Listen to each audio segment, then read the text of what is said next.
அஸ்ஸலாமு அலைக்கும் வரஹ்மத்துல்லாஹி வபரகாத்துஹு.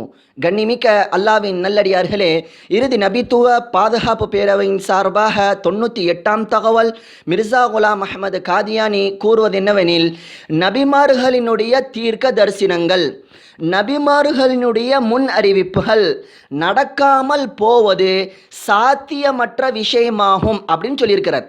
அதாவது கண்டிப்பாக நடக்கும்.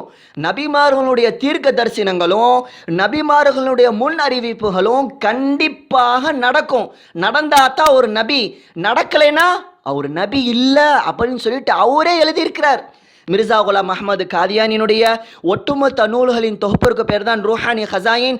அந்த ரூஹானி ஹசாயினில் 19வது பாகத்தில் 5வது பக்கத்தில் எழுதுகிறாரு, மும்கின் நஹி கே நபியோं की पेशगोइयां टल जाएं. நபிமார்களினுடைய தீர்க்க தரிசனங்கள் நடக்காமல் போவது சாத்தியமற்ற விஷயமாகும் அப்படின்னு சொல்லிட்டு தெளிவாக எழுதுறார். இப்போ மிர்சா குலாம் அஹ்மது காதியானியுடைய இந்த தீர்மானத்தை நாம் எடுத்து வச்சுக்கிட்டு அவர் சொன்னபடியே அவர் நபியா அவர் நபி இல்லையா அப்படின்ட்டு அவருடைய ஒரு தீர்க்க தரிசனத்தை எடுத்து வச்சு ஒப்பிட்டு பார்ப்போம். ததிக்கிரா என்ற நூல், அந்த நூல் காதியானிலுடைய மிக பிரபலமான நூல். அந்த நூல் மிர்சா குலாம் அஹ்மது காதியானினுடைய ஒட்டுமொத்த தவறான தீர்க்க தரிசனங்களும் ஒன்று சேர்த்தப்பட்டிருக்கு. அந்த நூலில் 1906ஆம் வருடம் ஜனவரி 14ஆம் தேதியில் சொல்கிறாரு, ஹம் மக்கா மே மரேங்கே யா மதீனாமே, நான் மௌத்தா போனேன்னா மக்காலெல்லாம் மௌத்தா போவேன், இல்லாட்டி மதீனால மௌத்தா போவேன்னு சொல்லிட்டு ஒரு தீர்க்க தரிசனத்தை சொல்கிறாரு.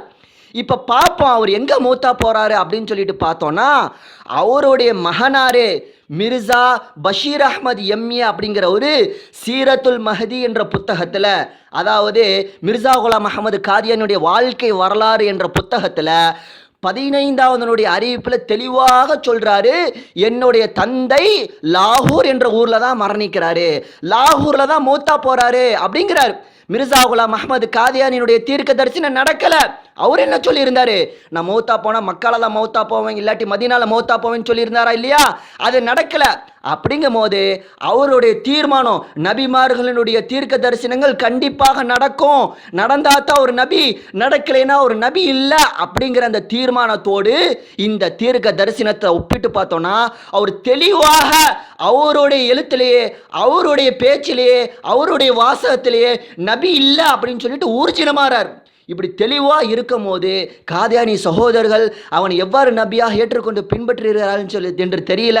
சற்று சிந்தித்து பார்த்தாவே அவர் அந்த மதத்திலிருந்து தௌபா செய்து இஸ்லாத்தை ஏற்றுக்கொள்வதற்கு ஒரு நல்ல வாய்ப்பாக அமையும்.